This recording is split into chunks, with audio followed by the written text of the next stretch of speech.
Something about Mary. Let's play hardball.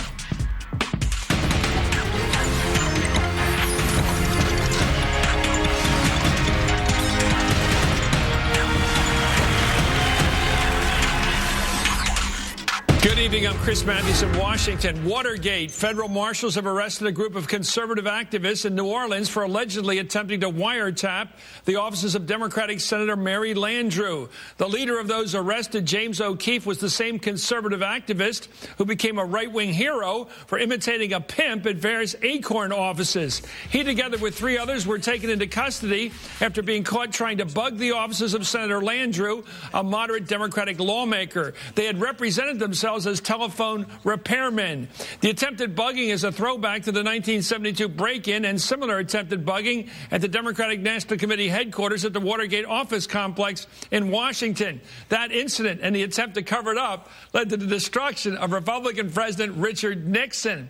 We start, however, with the attempted bugging of Democratic Senator Mary Landrieu's office phones in New Orleans. David Corn is their Washington bureau chief for Mother Jones, and Pat Buchanan is at MSNBC Political Analyst. We've got the facts. 4 arrests, $10,000 bail. These guys are already in red prison jumpsuits, David. They tried to wiretap, as an old-time term, wiretap the phones of Mary Landrieu down in New Orleans. This does have a certain redux quality to those of us who grew up in the eyes and the realities of Watergate. Yeah, for your own guys. Why is it that this is coming back? Why would anybody try to bug a Democratic senator's offices in this environment? Well, this is Watergate meets YouTube. I mean, James O'Keefe became a hero to the right, and I'm waiting to see what they're going to say about his latest caper now, when he did these undercover videos that seem to suggest that some people in ACORN were helping, a pimp and his whore. He played the pimp himself. Now, it turned out at the time... We're watching the... It turned out at the time that a lot of ACORN offices, or several, came out and said we threw him out, and that he adulterated some of the tapes. And he caught some ACORN people doing things they shouldn't have, but the right just went wild on this. ACORN lost its contracts, its few, now even the 10% federal funding from the U.S. government, lost all that. Big stir. But now, what is the right? What are his sponsors on the right? Fox News, my old conservative friend Andrew Breitbart. What are they going to be saying about the fact that he not just went into an office and pulled a stunt, but he seems to have he has been arrested for a felony. Well, this is big stuff. Just on the surface of things, that other caper looked a lot more attractive in terms of pastimes than bugging telephones. What is it with the right wing that they have to get into people's telephones? Well, I think first, it's if this is true, seems like an absurd act. Well, the federal marshal arrested these guys. They're already in red prison suits. But they're out on $10,000 bail. But if that's what they're doing, bugging her, the New Orleans office of a United States senator, what in heaven's name do they think they're going to pick up in one of these ridiculous offices that's not even in Washington, D.C.? Well, what was Liddy trying to find out back in '72? You had the same reaction then. What if grown-up political operatives do this kind of stuff? Well, what I said is, why would you bug the Democratic National Committee? They all blab their heads off to everybody in sight. It's ridiculous. But I will say this. Look, we're hearing from David. We hope the right wing covers this.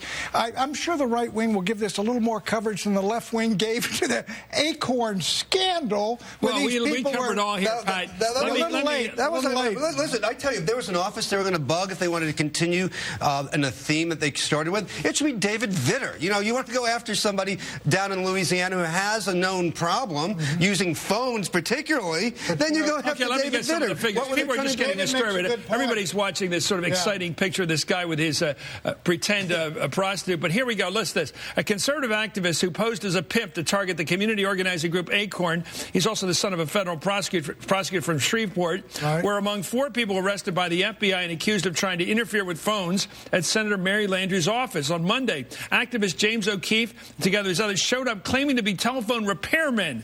What is this about? And they were picked up. They've already been hit with a $10,000 bail. Well, there's a serious question here. I mean, we're joking a little bit about it, and that is who else? Because it's ludicrous. No, but also, who else knew about it? Was he working in cahoots with any of the bloggers, any of the right-wing groups that have supported him and have given money to his ACORN crusade? I mean, has he talked to any reporters at Fox, any place else? Let me tell you what to do. Were they trying to bug something serious? That's a very good point. Immunize the guys and convict them, and then immunize them and make them them testify whether there's higher-ups involved. Okay. I mean, that's what were they trying to find out? Were they trying to connect that's the key question. Senator Landrieu to this administration with regard to a deal? Chris, here's what they're up to. I think, and it's surmise, they must have some kind of inkling, because it looks like such a patently stupid thing to do. Yeah. They must have had some kind of inkling that something is going on down there that they can pick up and make themselves bigger and bigger heroes. Now, what is it?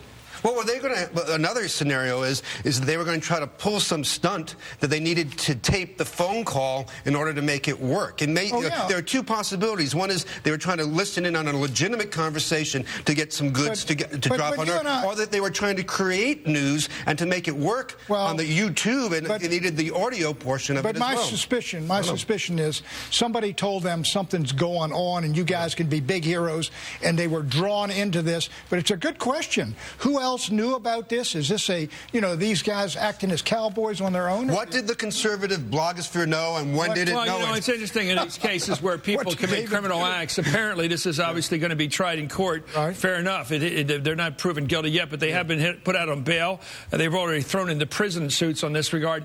David Corn, this issue of criminality in the political sphere, we don't get a lot of it, overt criminality like this, like Scooter Libby, the vice president's chief of staff, picked up for 4 felony charges and convicted of all 4. But this is criminal behavior. It's not a joke. It's only ludicrous because it sounds like old-time, what do you call it? Fun politics of the worst kind. Well, the Nixon people had a term that we can't see on air for it. It was called dirty tricks. Well, no, there was even more. Donald Segretti, rat something beginning with an F. And so, but, I mean, we haven't seen an explicit use of this sort of political dirty tricks in a long time. Let's not be naive. Look, FDR used Hoover to do this. He wiretapped our plane when we campaigned in 1968.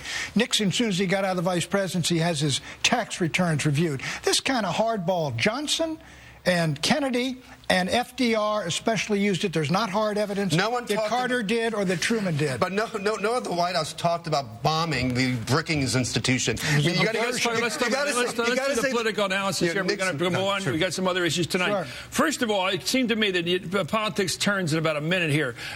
First of all, the president was going to face his Watergate. Now the Republicans are back to Watergate. It is a weird time, Patrick. Well, but look, this is, from what we know, this sounds like a silly, stupid thing by this guy who keeps... These are felonies. Well, yeah, but they're going to... If they convict him and they go to jail, it's not going to have anything to do with national politics unless there's somebody unless Cornyn is let me tell you, the funny thing about just because somebody is stupid doesn't mean they can't commit a felony. O.J. Simpson is now in prison now for one of the craziest scams we've ever seen, trying to get back his old souvenir. I know. No, the question that we don't know... It wasn't exactly thought out, of course. But he had a little bit of a record, too, Chris. The question that we don't have an answer to yet, because the story just broke, is whether this is a third-rate burglary, which is what they called Watergate at first, or whether it leads to more. At the beginning, Pat's old friends in the Nixon White House said, there's nothing to this. Well, we do have a headline, and that is going to be around it will be very viral, I think you were suggesting. This is going to get around, which is these conservative activists who were the coolest guys on the block a few weeks ago because of pretending to be a pimp and a prostitute have now been caught as good old-fashioned Watergate burglars. David Corn, thank you. Thank you, Pat Buchanan, for your expertise.